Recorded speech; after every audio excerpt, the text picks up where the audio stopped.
everyone, welcome or welcome back. If you're new here, my name's Nina, and today we're talking about 4 ADHD life hacks and habits that can help us to reduce anxiety, keep us from forgetting important things, and also greatly increase our self-trust. Now, as I'm sure you already know, people with ADHD often struggle with disorganization and actually remembering to do the things that we need to get done. And because we know we have this tendency to forget things, we can experience a lot of stress and anxiety because our brain is going to try to prevent this by running this constant loop of everything we're trying to remember over and over in our mind, in the background, kind of muddled together with everything else. We can feel like we have 1,000 tabs open in our brain that we can't close because we're afraid we're going to forget something if we do. And to be real, oftentimes we do forget things, which causes us to lack self-trust. In other words, we feel like we can't rely on ourselves to remember to do the things that we need to get done, or when we do remember them, actually follow through with them. So today I wanted to talk about some of the simple strategies that I have found to be extremely helpful in tackling these issues and have helped me to greatly reduce the amount of anxiety I felt in the past about not getting things done, in hopes that they will do exactly the same for you. The first thing is to do a daily brain dump and create an ongoing list of things you need to accomplish. I have found that the only thing that has been able to keep my brain from constantly trying to remind me of every single thing that I'm trying to remember throughout my entire day is to perform a daily brain dump, either first thing in the morning or last thing at night. It is the only thing that has ever been able to quiet the mental chaos. I have a binder where I routinely write down everything going on in my mind so I can untangle my thoughts and get everything that's going on in my brain onto a piece of paper. And the trick here is to just keep writing until you feel a sense of relief, knowing that you can always go back and add any random thoughts or anything that you may have forgotten throughout the day. So I just let it flow until I feel like I'm done, and then I sift through everything that I've written. A lot of it is garbage, but the things that actually are important, I put into one of two lists. The things that I need to actually accomplish today, and an ongoing list of things that I need to remember in the future. I'm also in the habit of looking over that ongoing list on a daily basis and seeing if anything from that list needs to get put on the list of things that I need to accomplish that day, or if I need to write down something specific in my calendar.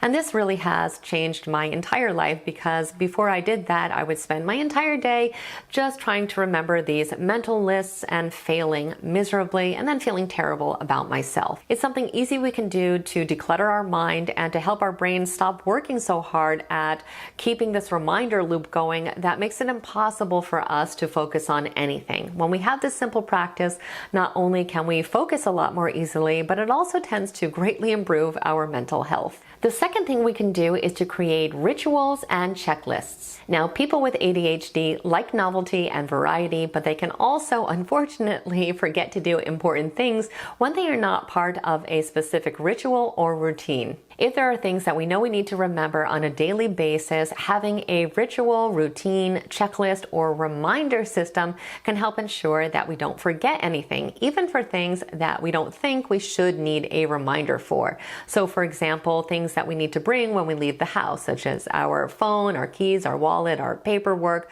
whatever it is, it can help us to relax knowing that there is a system in place that is going to make certain that none of these things are forgotten. It can also help us to build self-trust when we know we do have this type of system in place.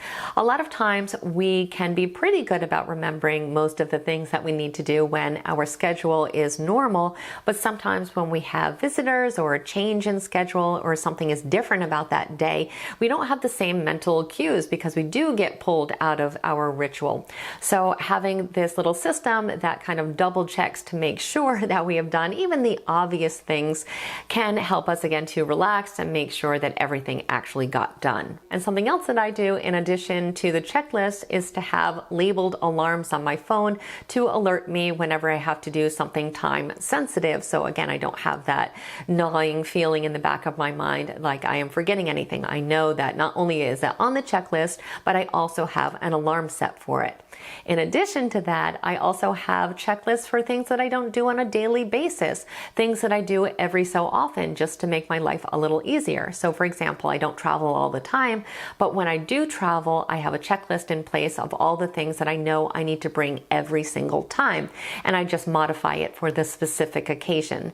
But doing all of these things just really helps our brain to relax, and it knows that nothing is going to fall through the cracks, so that we can be focused on the other things that we need to do that day. The third thing we can do is to practice being mentally present. One of my biggest struggles, which I'm sure you can relate to, is that because my mind is always in 10 places at once, when I do a task, I'm not always fully paying attention, which means that later on I can experience a lot of anxiety because I'm not entirely sure that I took care of it. This is something that used to be incredibly problematic for me because I would get through half my day and then get stopped in my tracks thinking, oh my gosh, did I remember to lock the door, or did I remember to turn off the coffee pot?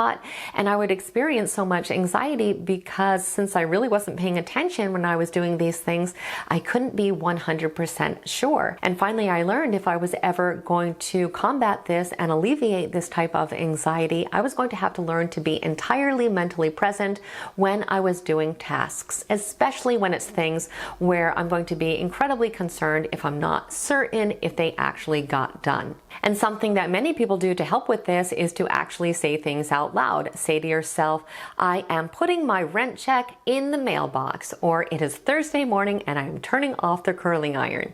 I know it may sound absurd to someone who does not have ADHD, but to someone who knows that their brain is oftentimes in 10 places at once, it can really be a lifesaver. Some people even like to take it a step further and take a photo as assurance that something actually happened. So for example, if you always worry whether or not you lock the door, you can take a photograph of the doorknob as proof for yourself that you actually locked it. And yes, of course, it does take a little bit of time to create new habits, especially new mental habits, but it is worth the time and energy we put into it because in the end, it just reduces the amount of stress and unnecessary anxiety we experience when we don't do these things.